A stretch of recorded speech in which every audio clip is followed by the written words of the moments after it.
और माँ गायत्री के चरणों में कोटि कोटि नमन करते हुए गुरुदेव और अन्य ऋषि सत्ताओं के सूक्ष्म सानिध्य को और आशीर्वाद को प्राप्त करते हुए आज हम दुनिया की सर्वाधिक प्रशंसित पुस्तक योगी कथामृत इस पुस्तक का स्वाध्याय शुरू करेंगे। ये एक ऐसी पुस्तक है जिसे हर सफल व्यक्ति ने अवश्य एक न एक बार पढ़ा जरूर है। ये दुनिया के सबसे प्रशंसित आध्यात्मिक ग्रंथों में से एक है। पश्चिम में योग के जनक कहे जाने वाले परमहंस योगानंद जी की इस जीवन गाथा ने पूरी दुनिया में लाखों लोगों के हृदय तथा मन को स्पर्श किया है। 50 भाषाओं में अनुदित इस पुस्तक ने अनगिनत पाठकों को ईश्वर साक्षात्कार की विधियों से परिचित कराया है, जो कि विश्व सभ्यता के लिए भारत का अनूठा तथा कालजयी योगदान है। इस तरह इस पुस्तक ने भारत के प्राचीन योग विज्ञान के राजदूत की तरह कार्य किया है।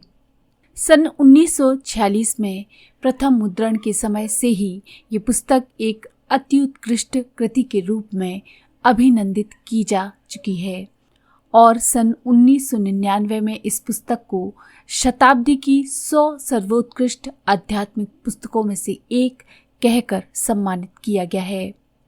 असंदिग्ध महानता से भरे एक जीवन की ये गाथा है जो आज भी जनसाधारण को मुक्तिदायी आध्यात्मिक ज्ञान उपलब्ध कराने में सफल हो रही है, जो पहले मुट्ठी भर लोगों को ही उपलब्ध था। ऑटोबायोग्राफी ऑफ अ योगी ये परमहंस योगानंद द्वारा रचित आत्मकथा है। योगानंद का जन्म भारत के गोरखपुर में मुकुंदलाल घोष के रूप में हुआ था, एक बंगाली परिवार में। एक योगी की आत्मकथा के बारे में इतना अच्छा क्या है। कहा जाता है कि स्टीव जॉब्स ने जीवन भर इस पुस्तक को कई बार पढ़ा है। इस पुस्तक से हमें पता चलता है कि आध्यात्मिक विभूतियों से बहुत कुछ जो अदृश्य है वह अनुभूत होता है। हम अपनी शरीर की सीमाओं से परे बहुत कुछ कर सकते हैं। अध्यात्म जगत बहुत ही वृहद है। हर सफल व्यक्ति ने एक न एक बार योगी कथामृत पुस्तक को जरूर पढ़ा है। विराट कोहली ने तो इस पुस्तक को कई बार पढ़ा है और उनकी ये फेवरेट बुक है। अमिताभ बच्चन हो या स्टीव जॉब्स, सभी ने इस पुस्तक को पढ़ा है। तो आइए आज से हम शुरू करते हैं योगी कथामृत। पहला अध्याय, मेरे माता पिता एवं मेरा बचपन। परम सत्य की खोज और उसके साथ जुड़ा गुरु शिष्य संबंध प्राचीन काल से ही भारतीय संस्कृति की विशेषता रही है। इस खोज के मेरे अपने मार्ग ने मुझे एक भगवत स्वरूप सिद्ध पुरुष के पास पहुंचा दिया, जिनका सुघड़ जीवन युग युगांतर का आदर्श बनने के लिए ही तराशा हुआ था। वे उन महान विभूतियों में से एक थे जो भारत का सच्चा वैभव रहे हैं। ऐसे सिद्ध पुरुषों ने ही हर पीढ़ी में अवतरित होकर अपने देश को प्राचीन मिस्र एवं बेबीलोन के समान दुर्गति को प्राप्त होने से बचाया है। मुझे याद आता है, मेरे शैशव काल में पिछले जन्म की घटनाओं की स्मृतियाँ मेरे स्मृति पटल पर उभर रही थीं। तथापि ये स्मृतियाँ उन घटनाओं के घटित होने के क्रम के अनुसार नहीं थीं। बहुत पहले के एक जन्म की स्पष्ट स्मृतियाँ मुझ में जागती थीं, जब मैं हिमालय में रहने वाला एक योगी था। अतीत की इन झांकियों ने किसी अज्ञात कड़ी से जुड़कर मुझे भविष्य की झलक दिखाई। शिशु अवस्था की असहाय के अवमाननाओं की स्मृति मुझ में अभी भी बनी हुई है। चल फिर पाने में और अपनी भावनाओं को मुक्त रूप से व्यक्त कर पाने में असमर्थ होने के कारण मैं विक्षुब्ध रहता था। अपने शरीर की अक्षमताओं का भान होते ही प्रार्थना की लहरें मेरे भीतर उठने लगती थीं। मेरे व्याकुल भाव अनेक भाषाओं के शब्दों में मेरे मन में व्यक्त होते थे। विविध भाषाओं के आंतरिक संभ्रम के बीच में धीरे धीरे अपने लोगों के बंगाली शब्द सुनने का अभ्यास होता गया।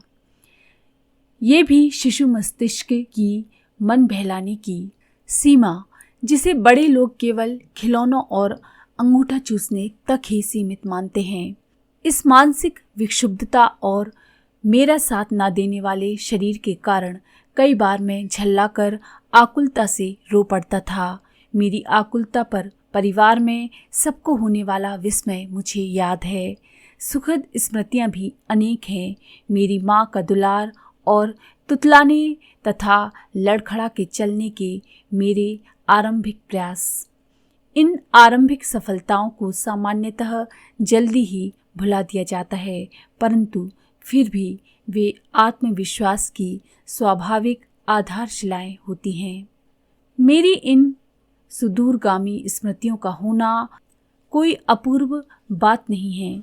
अनेक योगियों के विषय में ज्ञात है कि उन्होंने जन्म मृत्यु के नाटकीय अवस्था परिवर्तन में भी अपने आत्मबोध को बनाए रखा।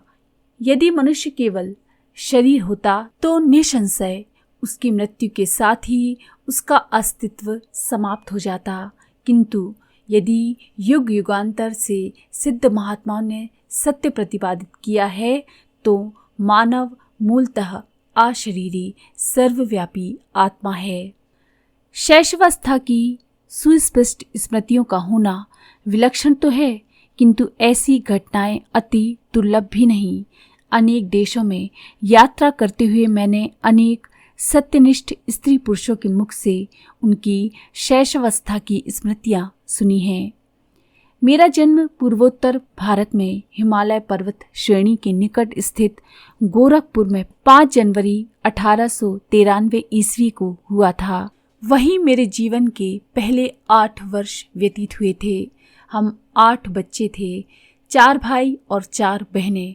मैं मुकुंदलाल घोष भाइयों में दूसरा और माता पिता की चौथी संतान था।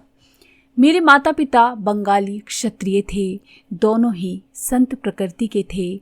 उनके शांत एवं शालीन दाम्पत्य प्रेम में कभी कोई अनर्थक व्यवहार व्यक्त नहीं हुआ। माता पिता के बीच आपसी सामंजस्य चारों ओर चलने वाले 8 नन्हे जीवों के कोलाहल का शांत केंद्र था। मेरे पिता श्री भगवती चरण घोष स्वभाव से दयालु, गंभीर और कभी कभी कठोर थे। उनसे अत्यंत प्यार करते हुए भी हम बच्चे उनसे आदरयुक्त दूरी बनाए रखते थे। वे असाधारण गणितज्ञ और तर्कशास्त्रवेत्ता थे तथा मुख्यतः अपनी बुद्धि से ही काम लेते थे, किंतु माँ तो स्नेह की देवी थी और हमें केवल प्रेम के द्वारा ही सिखाती थी। माँ के देहांत के पश्चात पिताजी अपनी आंतरिक कोमलता अधिक स्पष्ट रूप से व्यक्त करने लगे। तब मैंने देखा कि उनकी आंखों में प्रायः मेरी माँ की आंखों की झलक दिखाई पड़ती थी। माँ के सानिध्य में हम बच्चों का बचपन में ही धर्म ग्रंथों के साथ कटु मधुर परिचय हो गया। अनुशासन की आवश्यकता पड़ने पर माँ रामायण और महाभारत के प्रसंगोचित कहानियां हमें सुनाती थीं। ऐसे अवसरों पर डांट और शिक्षा दोनों ही साथ साथ चलते थे। पिताजी के प्रति आदर के प्रतीक स्वरूप कार्यालय से उनके घर आने पर उनका स्वागत करने के लिए शाम में माँ हम बच्चों को कपड़े आदि पहनाकर ध्यानपूर्वक तैयार करती थी। पिताजी भारत की तत्कालीन बड़ी कंपनियों में से एक बंगाल नागपुर रेलवे में उपाध्यक्ष के समकक्ष पद पर कार्यरत थे। यात्रा उनके कार्य का एक हिस्सा थी। हमारा परिवार मेरे बाल्यकाल में अनेकों शहरों में रहा। माँ गरीबों की सहायता के लिए सदा तत्पर रहती थी। पिताजी भी इस मामले में करुणापूर्ण दृष्टिकोण रखते थे, परंतु अपनी आर्थिक सीमा के अंदर ही व्यय करना पसंद करते थे।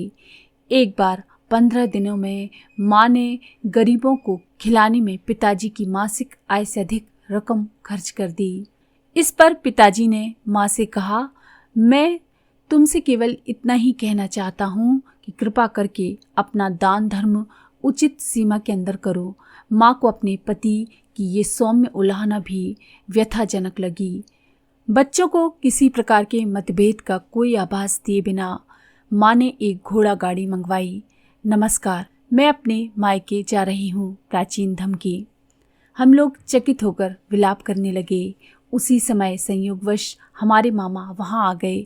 उन्होंने पिताजी के कान में फुसफुसाकर धीरे से कोई परामर्श दिया। निसंशय सदियों से चला रहा कोई उपाय। पिताजी के कुछ संधिजनक स्पष्टीकरण के बाद माँ ने खुशी खुशी घोड़ा गाड़ी लौटा दी। अपने माता पिता के बीच मेरे द्वारा देखे गए एकमात्र विवाद का इस प्रकार अंत हुआ, परंतु एक विशेष संवाद मुझे याद आता है। कृपया अभी अभी घर पर आई एक असहाय महिला को देने के लिए मुझे 10 रुपए दीजिए।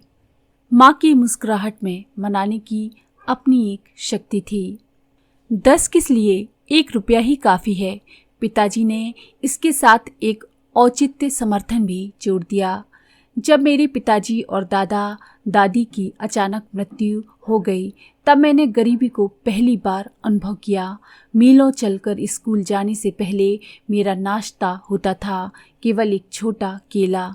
कॉलेज पहुंचने तक मेरी अवस्था इतनी बुरी हो गई कि मैंने एक धनी न्यायाधीश से मासिक 1 रुपए की सहायता के लिए प्रार्थना की। उसने ये कहते हुए मना कर दिया कि 1 रुपया भी मूल्यवान होता है। उस 1 रुपए के मना किए जाने की आपको कितनी कड़वी याद है। माँ के हृदय से तत्काल तर्क उभरा। क्या आप चाहते हैं कि ये महिला भी आपके द्वारा इन 10 रुपयों को मना किए जाने की वैसी ही दुखद स्मृति अपने मन में रखे जिनकी उसे तीव्र आवश्यकता है?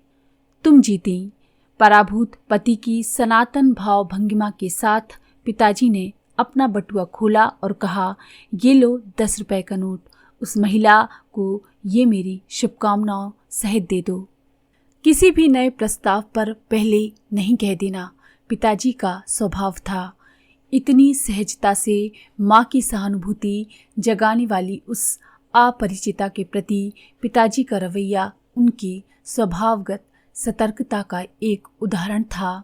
तत्क्षण कोई बात स्वीकार कर लेने में अनिच्छा वस्तुतः सोच विचार के बाद निर्णय के सिद्धांत का पालन मात्र है। मैंने सदा ही देखा कि पिताजी उचित और संतुलित निर्णय लेते थे। यदि मैं अपने अनेकानेक अनुरोधों के पक्ष में 1-2 अच्छे तर्क प्रस्तुत कर देता तो वे सदा ही मेरी इच्छा पूरी कर देते, चाहे वह इच्छा छुट्टियों में भ्रमण यात्रा की हो या नई मोटरसाइकिल की। आज की बात यहीं पर समाप्त करते हैं। अगर आप योगी कथामृत का अगला पार्ट देखना चाहते हैं तो कृपया कमेंट में सजेशन दे सकते हैं। धन्यवाद।